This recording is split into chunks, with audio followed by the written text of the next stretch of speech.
Well,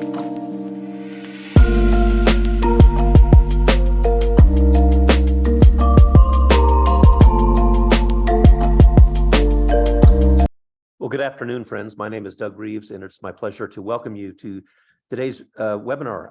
I'm very delighted to introduce two friends and colleagues who you've really got the A-team today. I'm going to start with Dr. Howard Fields, who is nationally known and has been involved in middle school leadership, but also has led at every level from elementary through high school, and offers some particular insights today on what I think is one of the most important issues facing American education, and that is the restoration of the health of our teachers. If we don't take care of that, they're not going to be here, and it won't make any difference how much professional learning we do.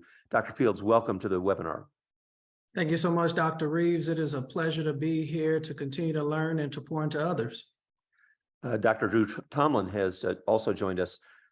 He not only occupies administrative responsibilities in Ohio, but has shared his wisdom around the United States, and he has particular expertise at the middle level, but also has experience at every level. Dr. Tomlin, very happy to have you here today as well.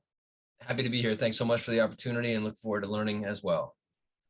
Well, friends, the goal of what we want to accomplish today is to share practical ideas. So let me just outline a couple of learning procedures.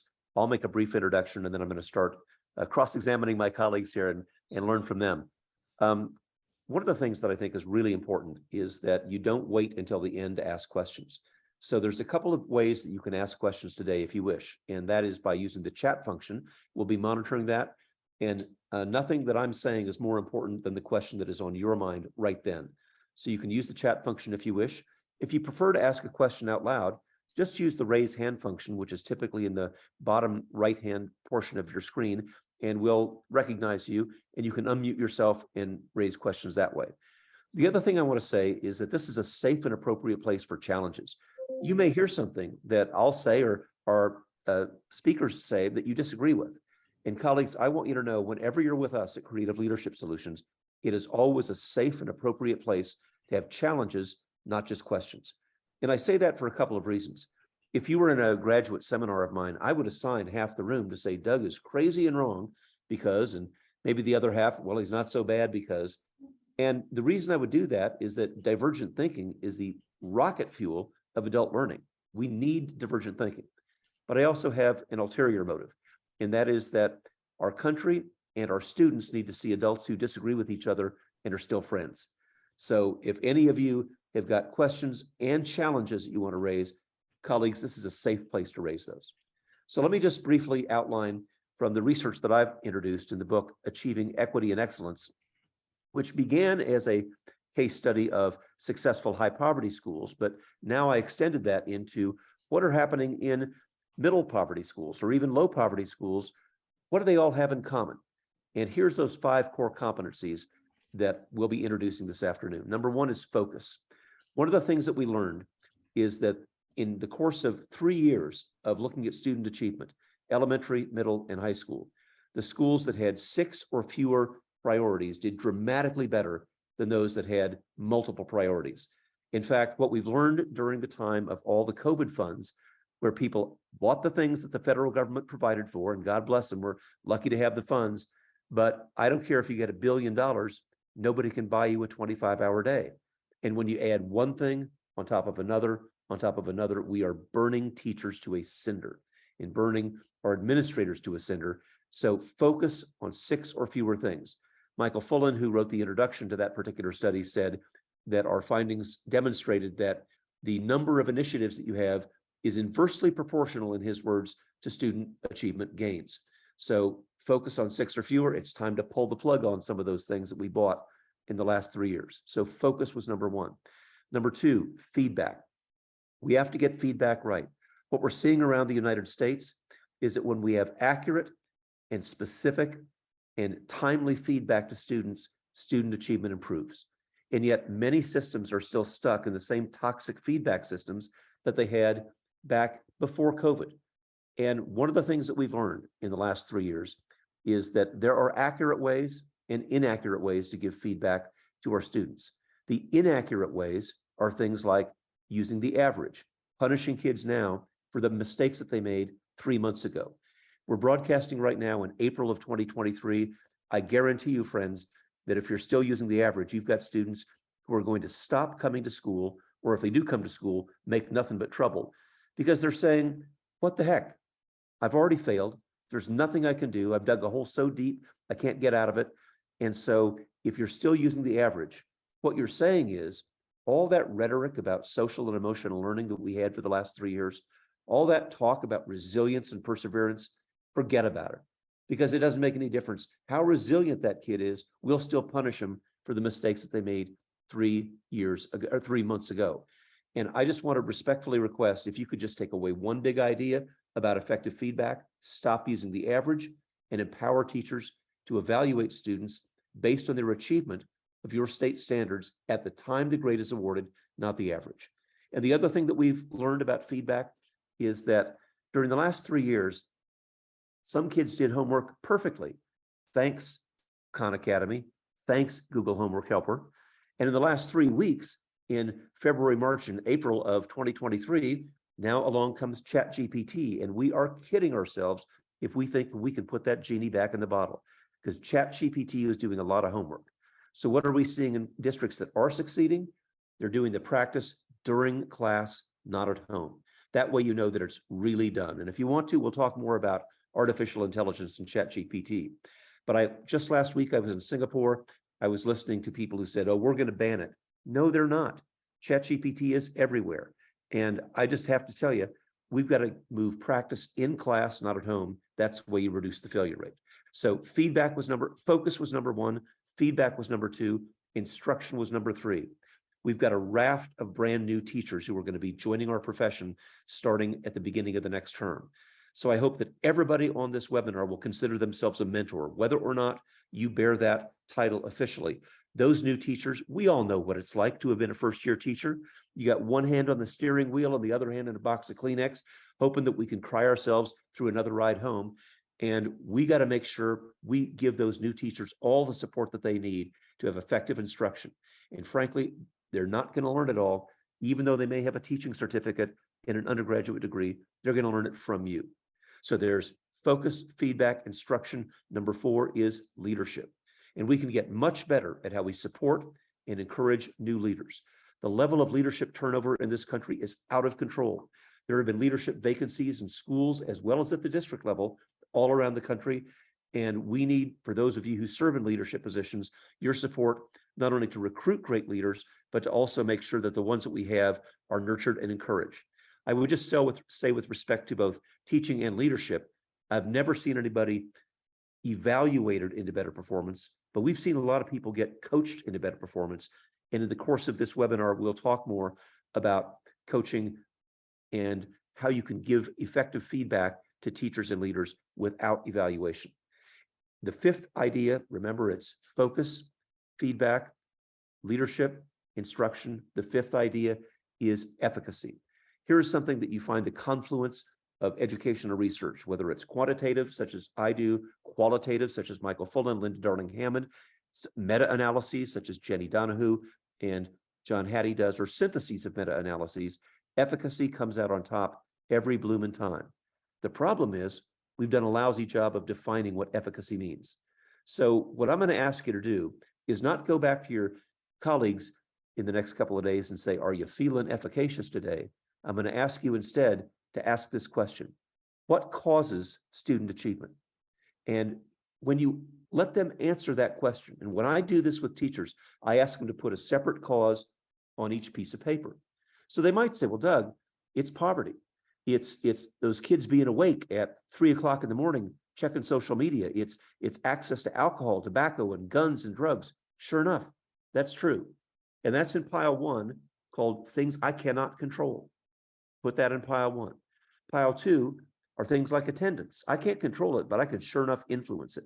And we've seen really remarkable educators and administrators across the country do great things to influence attendance. We can't control it. We can sure enough influence it. Then pile three, things I do control and influence. That's my relationship with students. That's the relevance of my instruction. That's the effectiveness of the feedback that I provide to students and the emotional resilience that I create for them when I know that they will be judged not based on how they started the race, but how they finish, because I'm not going to use the average. So that's it. Those are the 5 core competencies of equity and excellent schools: focus, feedback, instruction, leadership, and efficacy. So now it's my great pleasure to ask my colleagues to be in the hot seat, and we're going to get to your questions, but I want to start, Dr. Fields, by asking you, we've talked, our teachers have been heroic in the last 3 years. Some of them working 18-hour days, and we talk a good game about self-care, but Dr. Fields, you did something different than just talk about it. You actually did it. Would you help our audience understand a practical and immediate way to address self-care? Absolutely. If you don't have a team and if you're not consulting with your team, you may start quickly, but the sustainability is certainly not going to be there. And so many of us are familiar with ESSER, more specifically, Teacher Retention and Recruitment Funds, and it was a 3-year grant. And over the first year, we in my current school district, we did not do anything as it relates to just throwing money out there. We wanted to be incredibly intentional, which is something that many leading researchers, including Dr. Reeves, talks about. And so we surveyed our entire district.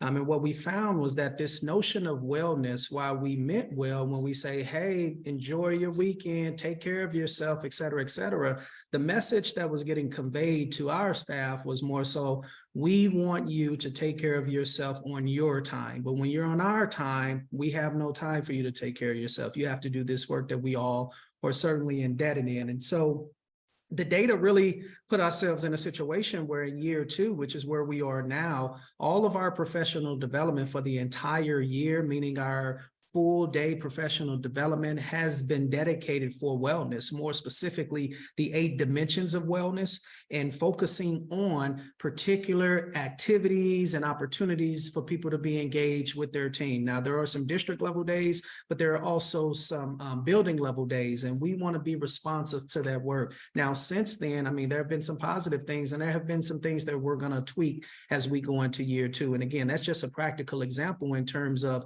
making sure when we do survey our people, we are actually listening and we are making some timely adjustments to better meet their needs as opposed to what we believe should take place.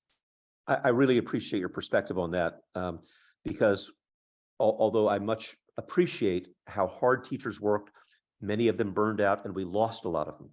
As you know, the national statistics, 53% say that they would quit if they could. In rural areas, it's even higher than that, as high as 65% in some research that I've seen.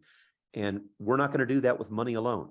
Money is important, colleagues. Don't anybody leave this seminar saying, I thought money was unimportant, but it's not enough. Even with bonuses, even with raises, we're still losing people if we don't pay attention to them and to their families as human beings. Now, Dr. Tomlin, you're speaking from the perspective of a middle school. I taught middle school as well. My mother used to say that there's a star in your crown if you're willing to teach middle school kids. And so I really appreciate, as a colleague, what you're doing there. But you're doing something very interesting to deal with the emotional needs, not just of teachers, but of your students. Would you please elaborate on that? Yeah, we weren't going to let a pandemic or anything like that get in the way of our progress, interrupt our trajectory of excellence, as well as meeting the equity of students. For a middle school structure, one of the things that makes a middle school different from a junior high is that we have something called advisory. You may call it seminar, you may call it something like that. So we call it seminar. And we had, prior to the pandemic, we had every day of the week had, a very structured approach. Monday had a different purpose than Tuesday had a different purpose than Wednesday, et cetera, et cetera. And we took that approach because we felt like middle school students do flourish in some ways in structured and routine environments. But then post-pandemic, we realized that we did need to change to respond to students' social emotional needs, because I don't know if you know this, but once they came back from the pandemic, students needed a little bit of a reset in both the academic as well as behavioral settings. So we changed our seminar approach so it wasn't as structured. And this really came not just from the administrative voice or any kind of national perspective, but the teacher voice. And I think that's really a huge thing for us, is that our teacher voice is very strong, and that I realize that I'm just one voice in the chorus, and that if we want the school to really sing, we need to listen to all of our teachers, and that's where our growth really comes. And they said, please, for this seminar, let's have more time for our students to have outside, unstructured recess. And yes, of course, there were a small percentage of teachers and staff that were like, oh, I don't know how this is going to go. Middle school kids, they can be a little off the cracker if you just let them go. But what we found is that students, when you give unstructured time, it increases their creativity, it increases their innovation, it increases their collaboration. And yes, you need to monitor that, of course, but we found great gains and, some measured, some immeasurable, through that very simple thing of taking a structured seminar approach and changing it to more unstructured free play. Students, it helps to get that wiggle out, as well as, just kind of recalibrate where they are. It's so interesting to hear you say that, because in the research that I've done on student engagement, there's a lot of different ways of tracking that. But one of the most serendipitous ways is just watch what they do in unstructured time. When they're still talking about a story, when they're still talking about a student newspaper, they're still talking about a science experiment in free time, that's the best reflection of what real engagement is. Before I proceed with questioning, I want to remind everybody who's joined us after we started that you can ask questions in one of two ways. You can use the chat room to ask questions, or you can just use the raise hand function, which is typically in the bottom right part of your screen, and then just unmute yourself. We're happy to have your questions either way. Lisa, do we have any questions in the chat room yet? Then I'm going to continue to proceed. And Dr. Tomlin, let me just return to you for a minute. One of the things that I've heard around the country is that even though we're back on track, schools are open, we got everybody showing up, there's a combination of three things that I hear from teachers almost everywhere I go. And it doesn't have anything to do with the demographic characteristics of the student population. It's happened everywhere. One is communication. We thought that when students came back in schools, they'd be, oh my goodness, it's so great to see you. It's not what's happening. I've watched kids literally across the table from each other text one another because they were so isolated that they forgot to communicate. And in an article that I just shared with our executive director, Lisa Almeida, this morning, middle school kids in particular are at risk of losing communication and the friendships and the social connections that go with that. And we know that one of the things that really hurts kids is social isolation. So communication is one thing. The second thing that I've seen at the elementary level is behavior. We're hearing a lot of complaints from our primary grade teachers that said, a lot of the behavioral norms, taking turns and just respecting one another's person and property that they normally learn in kindergarten, a lot of them didn't learn. And so we've got second and third grade teachers coping with behaviors that they never had to cope with in the past. The third is attendance. And we got to get a handle on chronic absenteeism, because once it gets beyond a certain level, we start to lose it. So Dr. Tomlin, let me start with you, and then I'll turn the same question to Dr. Fields as well. What about those three issues? Yeah, that's big stuff. That's big stuff. In terms of communication, I think the most important part of communication, in my perspective, is that it's consistent, that it's clear, and that it's reciprocal. So that's just one thing, but I know that that's more of like making sure you have a good dialogue with your community, including your internal as well as external stakeholders. In terms of, teaching civil discourse to students. So once they came back into the schoolhouse and we tried to just put kids in collaborative groups, and we thought, oh, this is just like it's going to be before. We did learn, especially that first year, that we had to directly teach students about those behavioral norms and what does civil discourse mean, and what are some sentence stems and phrases that we can use when we do like a Socratic seminar, and what does that look like? We had, I would say, pockets of success throughout our building because we put those things into place for civil discourse, and the students had to understand the why behind it. For behavior, the same type of thing. We had to teach it. We had to be very clear about, obviously it's all under the umbrella of our positive behavioral intervention support system. Just making sure that we are clear about our expectations in all of the key areas within our school. And, we talk a lot about where do we want to, put our energy. You become what you chase. So, we wanted to make sure we were chasing excellence. We wanted to make sure that we were improving behavior in that way. And that is, again, being consistent and being the person who's going to say the thing. If we just let things go and don't say the thing that we need to say, then nothing ever gets corrected. And then, with attendance, of course, we have the mechanisms of structures and plans and, truancy letters and all of the forms and things like that we can use to reinforce to families and students that attendance is serious. And I can turn any kid into a form, but I know that true attendance improves when we form relationships. So that's what I would say to that one, is the more we can create strong relationships with students and families on the regular, every single day, that's when attendance is really going to improve. Give a behavioral, give a emotional, give an academic reason for a student to come to school every day, and they will. And maybe avoid the disincentives. Like, it doesn't make any difference if you don't show up, you're going to flunk anyway. That's a real problem. By the way, I hope you'll consider sharing your ideas about civil discourse with Board of Education meetings around this United States. Yes, sir. Dr. Fields, how about you? I don't know if I would offer much other than create an environment where our kids look at it as if they were to miss school, they're going to miss out on not only some amazing learning, but also a space by which they are needed to contribute to the common goal that they are trying to establish.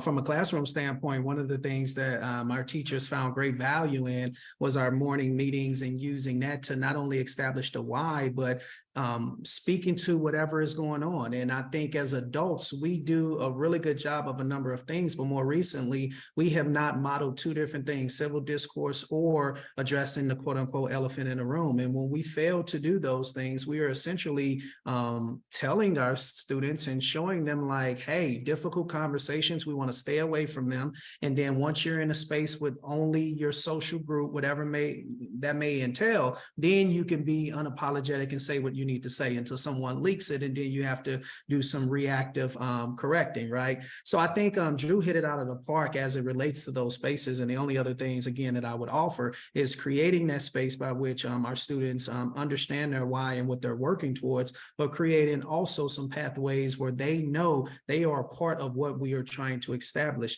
Doug, Dr. Reeves, we were talking a little bit, and you were saying what you did with your class. I did the exact same thing. Being I'm in HR, I can really argue for or against anything. However, if we find a topic that we are all equally passionate about and say, okay, you're in this team, because our students, many of which are competitors, then they will have discourse to support their thought. But one of the best things you can do as a teacher to say, okay, Howard, okay, Drew, you all switch. And I've just heard all the great things that are amazing, and now we have to switch. And then at the end of the day, bringing it back in some type of shared learning activity in terms of the biggest takeaways. Drew, you and Howard can still play on recess, because while we were getting our point across, we still have to bring it together for the overarching component of that civil discourse in this presumable lesson. That is one of the single best ways of teaching students critical thinking. And you're right, it's not always very comfortable to have kids are very social. They're not very comfortable with divergent thinking, but it's up to us as the adults in the room to use divergent thinking, not to create conflict, but to create critical thinking and reasoning. I was smiling when you said that, Dr. Fields, because whenever a principal tells me I've got buy-in from everybody, what that means is that they've just avoided the difficult conversation, and all the difficult conversations are happening in the parking lot where the principal can't hear it. And so after that buy-in, have a poke hole session, and you'll see how much buy-in you have. I mean, our teachers loved it when they say, okay, do we get the poke holes now? And I'm like, yes, we can poke holes, because you knew it was coming. But that is the mechanism for you to strengthen some of your ideas, because I believe that we're all passionate for our kids. However, when we don't get that holistic perspective, we can get all the way down the road, and we could have saved ourselves a lot of time if we would have had some opportunities to be critical in a respectful manner. Yes, sir. Lisa, do we have some questions?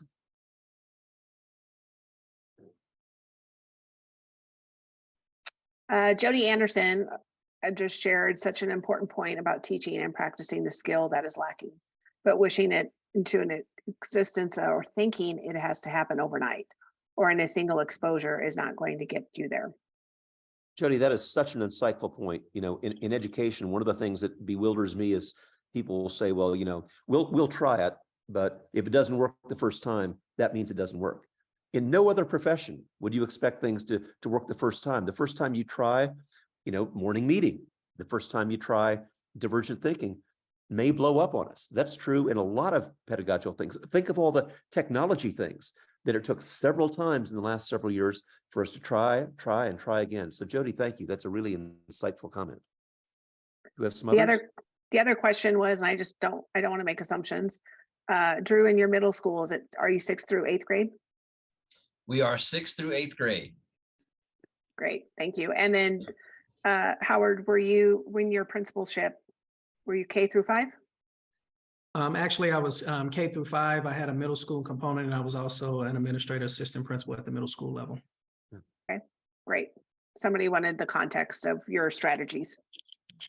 I want to go back to the issue of teacher morale. Dr. Fields, it sounds like you've certainly addressed that in terms of personal wellness, but on a day-to-day basis, what counsel would you offer, particularly to new teachers and to new administrators, as we have a substantial number of new people joining our profession, to maintain that day-to-day morale and open communication? I mean, that's such a loaded question in itself. I think as I would respond today, previously, or at least when I was just entering education 15 years ago or so, it was more so wherever you got a job, we were going to make it work and we would go there. I think there are additional opportunities that many of us have. Now, I know many of us may be from smaller communities. I get that. But first things first, I would say is do your research. What type of school are you going into? What type of leader are you going to work with? What are those things that you are passionate about? And will that school environment or that district cultivate that? Or will you have to turn that dimmer down? Because what we learn is that anytime educators cannot be their authentic self, and whether that's creative, passionate about social justice, equity, you name it, teaching and learning, strategies and intent, that's not going to be able to sustain some of the cultures that we're walking into. And that's just the fact of the matter. And so being in a space by which you can cultivate those things that you're passionate about, I would say on a day-to-day, make sure you have a super strong professional learning network. That can be within the context of your school, your district, but across the country with Zoom, with social media. There are opportunities for us to engage with whatever group we are associated with. But the other piece that I would really harp on is more so that demanding, aggressive advocacy for your well-being. That's going to be important. As you talked previously, Dr. Reeves, people can have 18-hour work days, and that is the work that we are doing, and it's consuming us. However, you are going to eventually burn out, given the context in education right now, given the political nature that we are all dealing with. And so what are you doing to take care of yourself? If you haven't looked into the 8 dimensions of wellness, I would strongly encourage you to do so, because these are the pieces that's going to help us show up day in and day out and do the great work that we want to do for our students, regardless of all the other pieces that will occur on a day-to-day basis. You know, whenever I'm with educators and administrators, I always ask them to complete a task called the not to-do list. What are you willing to give up so that you're not so burned out? And every time somebody will say, there's nothing I can give up. I got to do it all. I got to do it all. And it's really a false statement to say we don't have the time, because we all have the same 24 hours in the day. What we do have to do is to identify some things that we can stop doing. And one of the things that contributes to that 18-hour day is constant electronic attachment, where we never use the do not disturb function. We never have a family dinner. We never can really get to rest at night, because people assume, you know, that we're always available. Some people think we're available at 5 or 6 o'clock in the morning, and other people think we're available at 11 o'clock at night. And all I can tell you is I've been in these meetings where the superintendent is standing right there, and I'll say, ma'am, do you really expect everybody to respond to your every text and email in 30 seconds? She will say invariably, no, I do want it same day. I do want it 24 hours, but I don't want 30-second responses, because all that means is everybody's constantly shifting back and forth.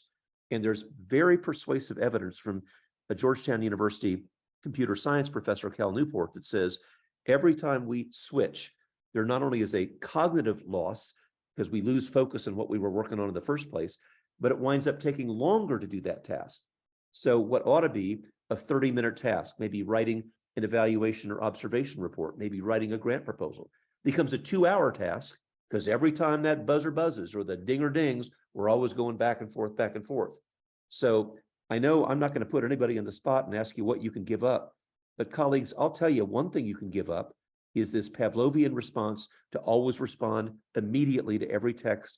If the building is on fire, they'll call you. But we really don't need to have every email and text responded to. And my serious encouragement to you is turn off those electronic dingers and buzzers, because if you just get to it once in the morning, once in the middle of the day, once in the afternoon, you'll be providing very timely responses, and it won't be 30 seconds. The other advice I would just offer, for whatever it's worth, is give yourself some uninterrupted project work time. Imagine, for example, that twice a week you had to meet with a president of a parent group or the president of your school board for 45 minutes. You wouldn't be saying, "Oh, excuse me, Madam President, I got to take this call right now." You would be giving that person your uninterrupted attention. Give yourself the same gift. Twice a week, 45 minutes, have project work time where there's no devices. And it's hard to do it in your office. You probably have to go down the hall, find a cubby somewhere, or in the library, find a quiet room for 45 minutes. That's all. 45 minutes twice a week, like you had a meeting with somebody who was very important. And I'm just asking you to consider you're very important, and give yourself twice a week that 45 minutes. You'll find the opportunity to get work done that otherwise would take you hours. Dr. Tomlin, I want to tap into your literacy expertise for a minute, because I'm a math teacher, so I'm admitting that was not my primary area of expertise. But I'll tell you this, it's really hard to succeed in math if you can't read the Blumen book. That's and true. So if we don't get a handle on dealing with literacy loss, we're in a world of hurt. And what I'm seeing around the country, you've probably seen, we all have the NWA report that said on average, the reading loss required between 11 and 22 weeks. Think of that. There's only 36 weeks in the school year, 11 or 22 weeks to catch up. There's a lot of kids not catching up. A lot of kids going into 9th grade, unable to read high school level material. From your perspective as a literacy expert, what would you advise me if I have kids that are really struggling to read my textbooks? Yeah, well, first of all, I'm not sure if I am, a bona fide literacy expert, but I just have a passion for it and have, studied a little bit about it. But I would say that, in terms of, I speak to my staff very openly about my passion for literacy, and that it is a tool of equity. It is a tool of emancipation and literacy and liberation. And it's literacy is a part of, every part of our curriculum, both academic as well as behavioral. So I would say if we have students who are struggling, especially when we think about, middle school in particular, there's the old adage of in elementary school, they learn to read, and then in middle school, or that, they're learning to read in the middle school, they're reading to learn. And I would, argue with that and say it's not as cut and dry. That's not a very good binary relationship. Because we have a lot of students who are operating at the 1st, 2nd, 3rd grade level in our school. So I would say that we do need to make sure that literacy, first of all, is everybody's job. We all say that, but we can't just play lip service to that, that we have to recognize that every content area is responsible in some form of making sure that there is reading going on, there is writing going on, there is listening, speaking, and viewing. All of the strands of literacy are represented in every single class and in every part of our building. It's not just a ELA function. And then we have to teach as much as, I'm a huge proponent. I love poetry. April's National Poetry Month.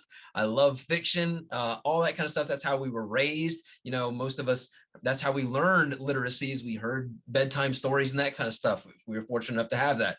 But teaching nonfiction literacy strategies, teaching text features, text structures in both reading and writing in particular, those are the things that we really need to be aware of, down to the word level. When we talk about, asking higher level questions and, provoking questions and things like that of all of our students, that happens at the word level of a question. So making sure that our students are literate about the things that they're reading and writing and speaking and all that kind of stuff, but that our teachers are also literate about the questions that they're asking, about the, text that they're asking their students to, get involved with. So I know that's also a very big question, but I appreciate you asking it. Well, and that's very consistent with the research that I've done, Stephen Graham and other researchers, on the value of nonfiction writing, starting in kindergarten. The evidence is overwhelming that when kids write to describe, to persuade, to evaluate, nonfiction writing, and not just on the ELA period, but in every subject, as you said, they write in math, they write in social studies, they write in science, they write in PE, in music, then when they're doing that, King called it writing is thinking through the end of a pen. And that's one of the best things that we can do for a high leverage strategy. Yeah. I want to turn our attention now to a more somber topic. And that is the issue of dealing with trauma. And unfortunately, Dr. Fields, you've had some personal experience with dealing not just with a school, but a community that was affected by trauma. And it seems like every day when we hear the news, there's one more instances of tragedies around the country. When you're dealing with students who either directly or indirectly, faculty directly or indirectly dealing with not just shootings, but other sorts of trauma, what counsel would you offer us?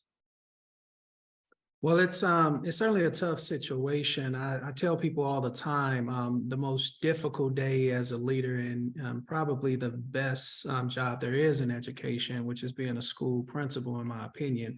The most difficult job was to go to different classrooms to let our students know that one of our more popular students had lost their life reading to their parent on their bed at home. And this is happened in Ferguson, Missouri. And so I was the principal at Koch Elementary School, which is right there. 2 days before school started, my first year as a principal, Michael Brown Jr. was shot and killed right down the street. And so these were traumatic pieces that were occurring. And quite frankly, I had a support system. I had a family. I had a supportive central office, but I also, quite frankly, had some faith-based organizations that supported the work that we did. There is no way to prepare for trauma. Need it be losing a student, need it be community events or unrest, or need it be a tornado or something like that from a natural event. It is incredibly difficult. And so I would say first and foremost, make sure you put your mask on first. For oxygen, you can't pour into empty cups if you're not taking care of yourself. And at the end of the day, if you're centered in terms of taking care of your school and your community, you're going to do fine. But a number of individuals will struggle as it relates to pouring into others. And so that's from a reactive standpoint. From a proactive standpoint, both with your staff, need that be some community circles, or from your morning meetings, have conversations about empathy, have conversations about when others are not feeling their best, what can you do to support them? What do you expect from others when you're not having the best day? And not just to frame the conversation, but to actually listen, put pen to paper and write these things down. Because ironically enough, both students and adults, they will tell you exactly what they need. Too often, we don't listen, or we don't have the means to meet the various degrees of support that is required. And so again, very difficult. There's a reactive piece, but there's also a lot of proactive pieces that I think we can do better with as an educational system. And it's got to be safe to talk about it, not just powering through. Just this morning, when I was in Boston, I heard probably one of the most heartwarming stories of a faith-based response to community tragedy, where there was a church in Cambridge, Massachusetts that burned down. It happened to be a Lutheran church. Within hours, the local mosque, synagogue, and Pentecostal church had all volunteered to come together to provide the people of that church that burned down with their space, with their services, with everything they could do. And that's the sort of thing that makes you pretty proud of how people can come together that oftentimes wouldn't be breaking bread together. Lisa, do we have a question? No, I was just telling folks we're about over halfway through our time together. So I was encouraging folks to go ahead and unmute, turn your camera on, engage with the panelists. Drew, I noticed that you grabbed a book when Dr. Fields was sharing. I didn't know if you wanted to share out in regard to dealing with tragedy from your perspective as a middle school principal. Well, I mean, our school has done some research on trauma-based schools as well. So I just wanted to jump in a little bit and just, talk about the reality of, adverse child experiences. So ACEs. So if you haven't done research on that at your schoolhouse, I would really recommend it, because trauma, obviously, the impact of a large traumatic event, be it a shooting or a student death, is something that we obviously need to make sure we have a team approach about. We're very fortunate at our school to have 3 guidance counselors as well as a behavior mental specialist, but that's because we have some very we have programs at our school that demand a lot of support But also recognizing that trauma is something that happens to some students every single day, in the sense of not knowing when a meal might be coming, or not knowing stuff that we take for granted, like clothes being washed. How am I going to get home? Who's going to be there when I get home? Like, those are adverse experiences that we also need to be cognizant of, but not from a deficit standpoint. That just because students are going through those adverse conditions, it doesn't mean that they are less than. They might need more support, but that doesn't mean that we can look at it from a subtractive or a deficit standpoint. So I just wanted to put that out there too. Well, and back to what you said about morning meeting, there's trauma out there that we don't see. The illness of a sibling or a parent, divorce in the family, a pet who may be the best friend that child ever has dying. Morning meeting gives the opportunity for us to check in and say, how are you doing? And one of the things that perplexes me is that we're pretty good about that, even in schools, you know, that do positive behavior support and have morning meeting down in the early grades.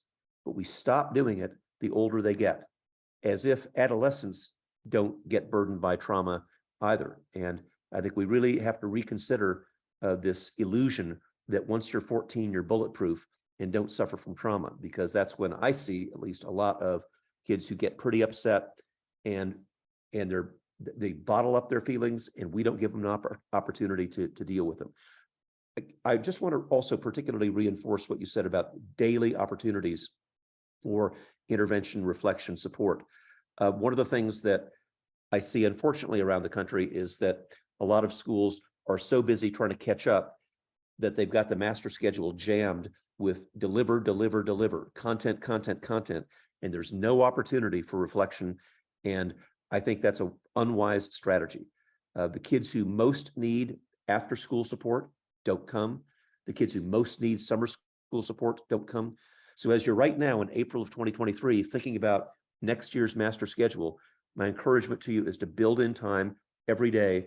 And if that means that instead of having some frantic 9-course schedule in secondary school, we go back to 5 or 6 courses, that's just exactly what it means. We've got to give teachers and students the time, not only to address the curriculum before them, but to recognize there's going to be some learning to be made up in the future. I'm curious, you know, having been through the pandemic and the school closures associated with it, and now we've reopened. Let me ask both of you, Dr. Fields, I'll start with you. What would you say is one of the best lessons learned from the pandemic? To be incredibly nimble, whether you believe our students can or cannot, you are correct. And I would also say that this notion of redefining school sometimes can be forced, and it's okay if we don't get it at the first attempt of learning. I think we have to provide ourselves with grace and understand we are going to not be perfect. We understand that we're not comparing ourselves to the teachers next door or the teachers who may even be on social media and really do a good job of bringing some attention to the great work that they're doing. But we have to be incredibly flexible. We have to be nimble. We have to be willing to try things and get better with it. But we also have to remember that some of our students did well with online learning. Some of our students did not do well with online learning, but they did well without having the social anxiety that some students face. And so with that, it's not a one size fits all. All of our students are different. All of the staff members are different. And we have to take the good with the good, the bad with the bad, but we also can force this notion of redefining and reimagining what schools can provide as we give people what they need, both the students as well as the adults. I really appreciate you saying that we need to abandon the one size fits all, because during COVID, you know, some kids went home to two-parent homes with perfect internet connectivity. They were experienced in using computers, and they made that transition very well. And there's other kids who were basically left alone because mom or dad had essential jobs. They were delivery drivers, they were technicians, they were janitors. You had 8-year-olds supervising 5-year-olds, changing the diapers of 2-year-olds, no internet connectivity. And it was just an illusion that they're all the same. And I think we have to be honest about that. The same is true today. When people say, well, let's hang on to that technology, it's just not equally available to everybody. And we've got to really reconsider that all this essential work is getting done at home. Dr. Tomlin, how about you? Your best lesson from the pandemic? Oh my gosh, so many. First of all, you got to love your people. Yeah, love your people. I know that's not very research based, but because we had the distance aspect of things, we lost the connection with people. There's only so much connection you can have via Zoom or call or whatever. So I'd say that's one thing, is that connections are key, and reestablishing those connections every single day is critical. And time is very critical, and giving people time to, just be in the craft of pedagogy and teaching and learning and all that kind of good stuff.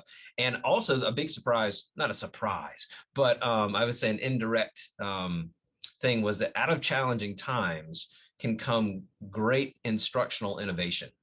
At the end of the, I would say end of the pandemic time, I had a lot of teachers, when I asked them what were some, we had end of the year type things, conversations, and teachers said, yes, this was challenging, but I found out that I was able to do something that I didn't think I was able to do. Yes. So, that resilience in our teaching staff, it increased their own efficacy, if you will, of like their instructional capability. I thought it was really kind of interesting.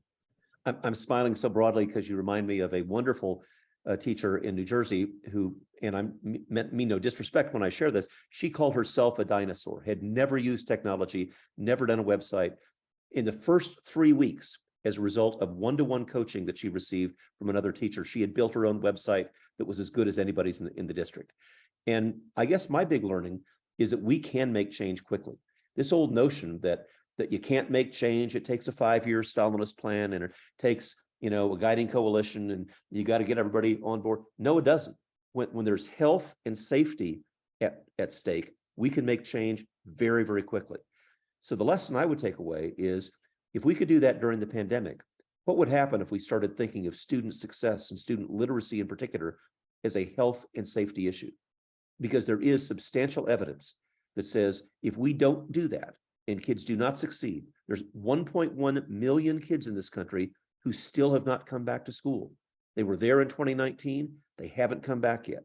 If we don't get them back, what does that mean for those 1.1 million and perhaps more who are still leaving school because they don't have the literacy skills to succeed? That's not a 2023 problem. That's a 2073 problem. That is decades of poverty, of unemployment, of excessive use of the medical care and criminal justice system. And if we would start thinking of the challenges that face our students as health and safety issues, then I think we wouldn't say, oh, I got to wait until we have buy-in. Oh, I got to wait until it's the 5-year plan. We would do it in a matter of weeks. And I think what COVID taught us all is that if we have a sufficient sense of urgency, we can get things done very, very quickly. Well, our time is almost up. I want to offer both of you time for some closing thoughts. And Drew, let's begin with you, please. Oh gosh, I would just say, first of all, thank you so much to CLS for this opportunity and for hosting this session. And I want to say thank you to everybody who gave time up this afternoon, wherever you are joining us, and hope you carry the torch forward. That keep the critical conversation going. That we've got a great job to do. We have an honorable craft that we're involved in, and we need to treat it as such. So just again, thank you. Dr. Fields? Same. I mean, listening to even Dr. Reeves, yourself, and Drew, jotted a few things down. I mean, anytime we can be in a space to listen to the experiences, provide our experiences, learn from others as we continue to do significant work for our school communities, you can sign us up for it. And so I appreciate you all giving us a little bit of time. I appreciate you all being in a space where you can sharpen your skills. As we model this, we don't have the answers for everything. However, as a PLN, a professional learning network, as individuals who are incredibly indebted to our school communities and staff, together we can learn from one another and do some great work. And so if I can be of any level of assistance, connecting people, or just hearing about some of the fantastic things that you're doing, as well as some of the struggles, I am in HR, I mean, I have to put that out there, then please let us know, because you all will impact students and families I will never get a chance to meet. And that right there does warm my heart. So again, thank you all for your attentiveness here today. Thanks so much. And I should give our executive director, Lisa Almeida, a chance for a few closing words. She leads more than 50 of our associates who do work throughout the United States and indeed around the world, now that we're back on the international circuit and are able to travel again. Lisa, any closing words from you? Thank you, Doug. First of all, just wanted to thank Dr. Fields and Dr. Tomlin for joining us and fitting this into your day today. We appreciate it. And for everyone, as Dr. Tomlin said, we appreciate you carving this into your day for this important conversation.